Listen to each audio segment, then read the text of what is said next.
5 Mohammed Ben Y, the popular king of I will never abandon my people. Moroccan Office of Information and Documentation 75 to 18 Woodside Avenue, Elmhurst 73, NY. We will never abandon our king. It is now proven that Mohammed Ben Yusuf remains the only sovereign of the Moroccan people. Never has such unanimous, such deeply rooted popularity been recorded in the history of Morocco. When a people as fervently religious as the Moroccans reach the point of suddenly abandoning their religious duties in protest, it reveals the extent of their pain, of the wounds, and of their love for their king. We are not against Ben Arafa personally. We are against anyone who would presume to take the place of our beloved sovereign, Mohammed Ben Yusuf. We will never abandon our king. Mohammed Ben Yusuf remains, now more than ever, the only valid spokesman in the eyes of the Moroccan people and of the law. He alone can make valid commitments for Morocco and make them accepted by the people. Should France decide to seek an end to the existing tensions in Morocco, she will find in him a man of goodwill, a man of good sense, a man with the right solution. Mohammed Ben Yusuf Hm Mohammed V, Sultan of Morocco, now in exile, succeeded his father in 1927. Born in 1910, he is still a young man, and he does indeed symbolize all that is youthful, progressive and democratic in his country. Realizing that for every subjected nation the first step towards independence is education, the king, from his earliest days, has concentrated on providing increasing educational facilities for his people. Since the French have done so little to establish the requisite schools for the Moroccans, the king spent much of his private money for building schools, and he persistently encouraged the better-to-do among his people to follow his example. Conscious of the increasing duties and responsibilities of women in modern society, the king has provided his own daughters with a progressive education. The 3 young princesses have discarded the traditional veil. Before their exile, they moved about freely and wore modern dress. They were active in all kinds of social and charitable work, and patronized many forms of sport. The king's 2 sons also have received the best modern education available. Prince Moulay Hassan, heir to the throne, is among his country's leading all-around sportsmen, equally proficient in horseback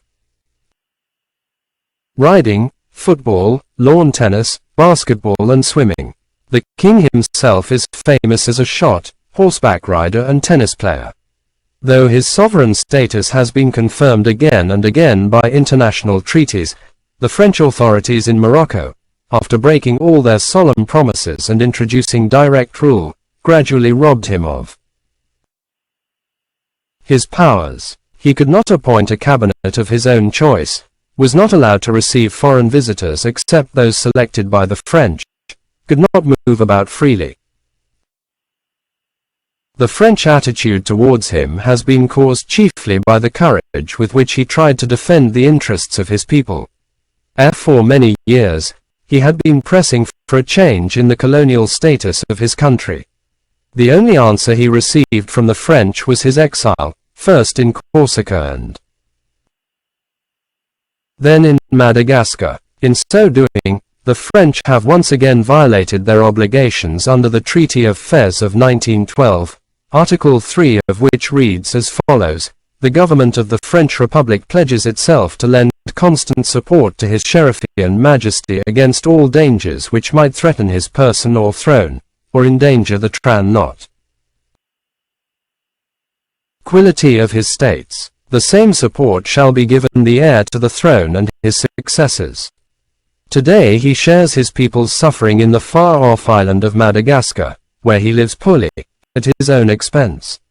He speaks little and never smiles. The only being who has succeeded in dispelling the bitterness of his exile is the little princess, Amina, born in exile, whom he leads about by the hand, and who visibly has a very important place in his present activities and thoughts. Constellation, Number 89. Excerpts from his speeches on democracy. I have already stated on many previous occasions that the best regime under which a people should live is the democratic system. This regime guarantees to individuals as to communities a stable and peaceful existence. I am convinced that this regime will assure to my people the maximum of liberty, justice and humanity. November 18, 1951. No one can ignore the fact that we are living in an age of equality and democracy. Representative government is today regarded as the characteristic sign of the maturity of nations and of their crowning achievement. I wish to see my country organized on the basis of a constitutional monarchy. November 18, 1952. On trade unionism in social affairs. I have always said that it is necessary to take an interest in the fate of the workers, who deserve sympathy and consideration, without distinction as to whether they are employed in commerce, industry or agri-not. Culture. It is indeed to the working class that we owe all the modern achievements that are to be observed today. It is therefore just to allow the workers to defend their interests by giving them the right to found trade unions, with complete freedom of association. Thus it will be possible for the workers to live a life compatible with human dignity, freed from the nightmare of ignorance, fear and poverty. November 18, 1952. On negotiations with France. I will spare no effort in the interest of the nation and the safeguarding of its integrity until the aspirations of my people shall have been satisfied. It was with this purpose in mind that I went last year to Paris with the very special aim of making clear to the French government the whole Moroccan question and of seeking with the latter a solution which would be in conformity with our aspirations and ideals. As I have already declared in my previous speech from the throne, I have presented to the French government two memoranda concerning this matter, dated respectively October 3 and November 1, 1951. These memoranda leave no room for any misunderstandings and make perfectly clear our desire to see Franco-Moroccan relations defined in a convention guaranteeing to Morocco its full sovereignty and constructing its relations with France on new bases. Due to the divergence between my views and those of the French government, the gravity of the political crisis, which seemed likely to endanger Franco-Moroccan relations, and the absence of the negotiations the initiation of which I so earnestly desired, I submitted to the government of the French Republic another memorandum, March 14, 1952, in which one reiterated, in the light of experience, that the wisest solution of the Moroccan problem lay in a redefinition of Franco-Moroccan relations guaranteeing to Morocco its sovereignty and to the French their legitimate interests. The French reply did not mention the proposals that I had made in my memorandum of March 14, 1952, concerning the constitution of a Moroccan government, the improvement of the political atmosphere and the granting of certain essential liberties which my people do not enjoy, such as freedom of trade union organization. November 18, 1952. My desire to liberate Moroccan sovereignty and to enable my people to administer their own affairs is by no means incompatible with Franco-Moroccan friendship, especially as I and my people have given proof of this friendship by aligning ourselves on the side of the French in moments of stress when they needed friends, and have shown by our declarations and our memoranda that we want to safeguard French interests and cooperate with France in cultural, economic and international matters.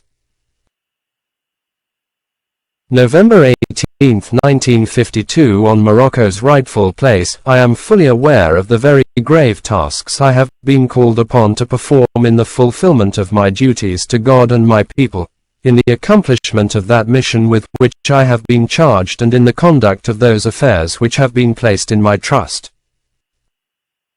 Since God has called me to this great task, I have given my solemn promise to strive without respite or discouragement until such time as I will have restored my country to its rightful place among the nations.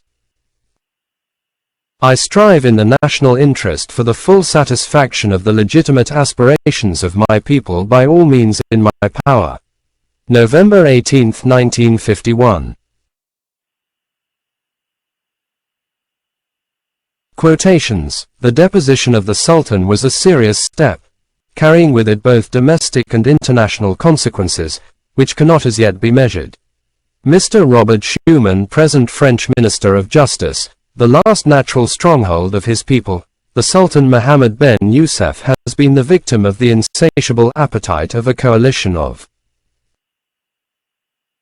colonists and swindlers. The coup de force is a real crime against a disarmed and defenseless people, a people who have always believed in our word, in our loyalty, and whom we have just plunged into an abyss of despair. Mr. Robert Barrett, Secretary General of the French Catholic Association, the facts speak for themselves.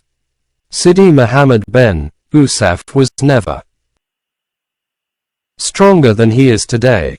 We are more dependent on him than he is on us.